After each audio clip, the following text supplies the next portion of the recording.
These negotiations continued. Bobby Sands, who was the OC of the prison at the time, negotiated with the senior governor. And finally, towards the end of January 1981, the governor told him that it was a very, very hard shouting match out in his office, that unless we all conformed to the wishes of Her Majesty's government, put on the criminal uniform and came out and obeyed the rules and regulations, that his men, the prison guards, would lay down, then nobody was getting unlocked from any cell for any reason. And that was the end of it. And we reverted immediately to a plan for the second hunger strike.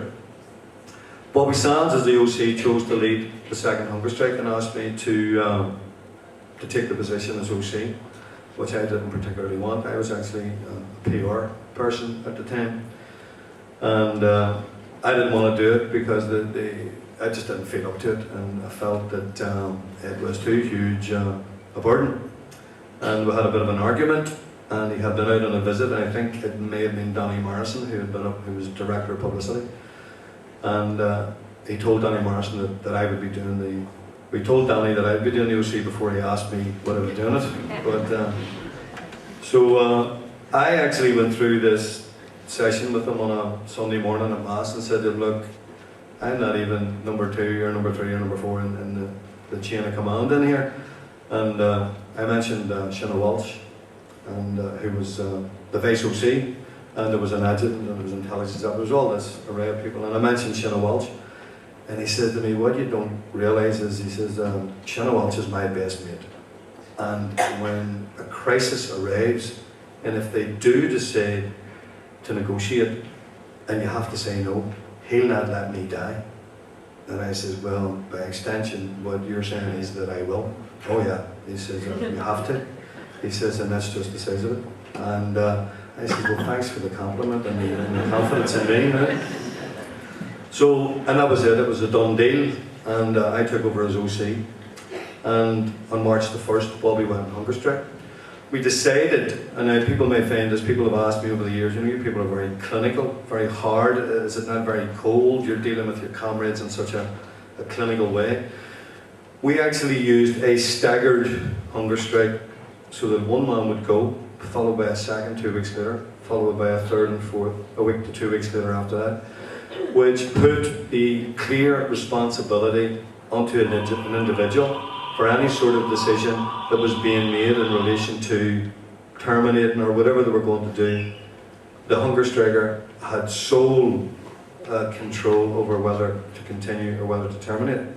And obviously it put the individual in a very isolated position.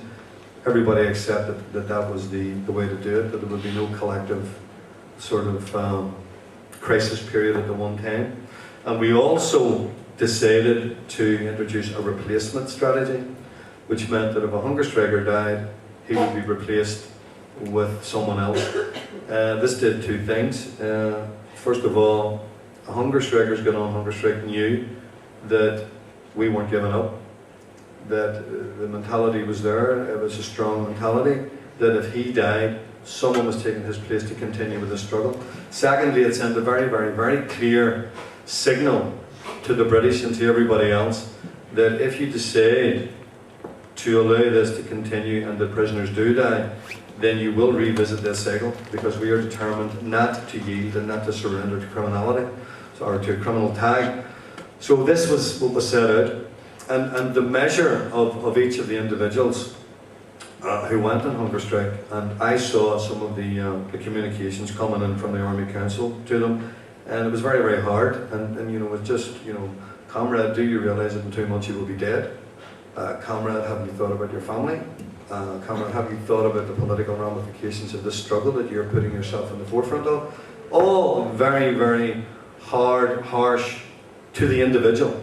Do you realise the consequences that are facing you?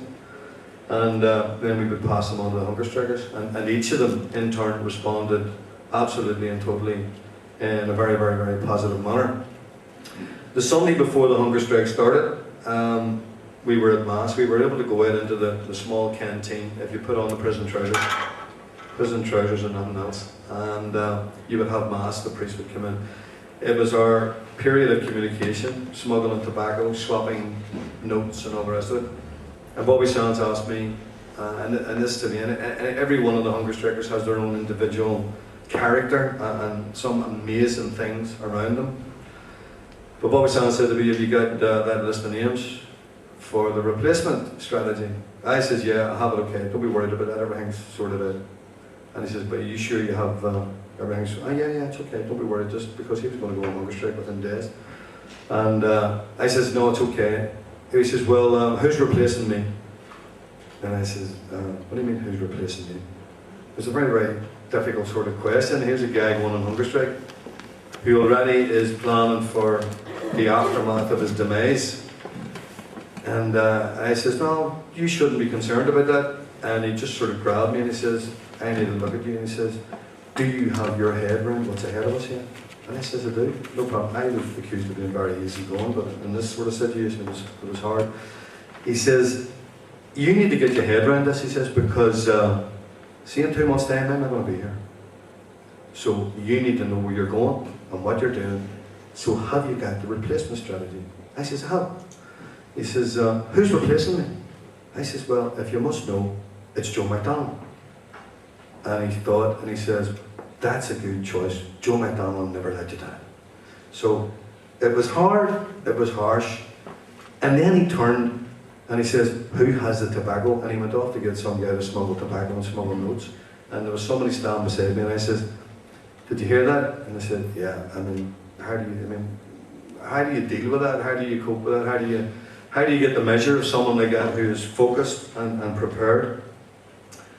And hunger strike started. And during the course of it, I got to visit the prison hospital once during the period of the first 4 lads hunger strike. And prior to that there, Bobby had been elected to the Fermanagh South Tyrone Westminster constituency with a huge vote, which was a clear signal to the Brits that at this point not one support that we were supposed to have was slightly wrong in terms of their calculations. And there were a number of interventions during the course of the hunger strike. There were the Pope's envoy was sent. There were politicians from the south. There were politicians from over here. Donald Kincannon was actually one of the people who went in. There were religious people going in. All sorts of people went in. But the European Commission for Human Rights sent a delegation in about a week to 10 days before Bobby died. And it was a clear opportunity that if the British had wanted to use that as the avenue out of it, by accepting recommendations from such an august body as the European Commission, that they could have acted without having egg in their face. But part and parcel of the arrangements for any interventions were that hunger strikers who were getting towards a crisis period were not going to be in a very physically strong position to get into sustained negotiations. So I was nominated as a representative of the prisoners, and Jerry Adams and Danny Morrison from outside were nominated as representative to be allowed in for any negotiations. Once the British refused to allow Jerry and Danny in, we knew that whatever intervention was going on wasn't going anywhere, because they weren't genuine. If they had been genuine in seeking a resolution, you know, that have went back and dug James Connolly up and brought him in, you know, that's about the size of it. They did not want to cede anything to us.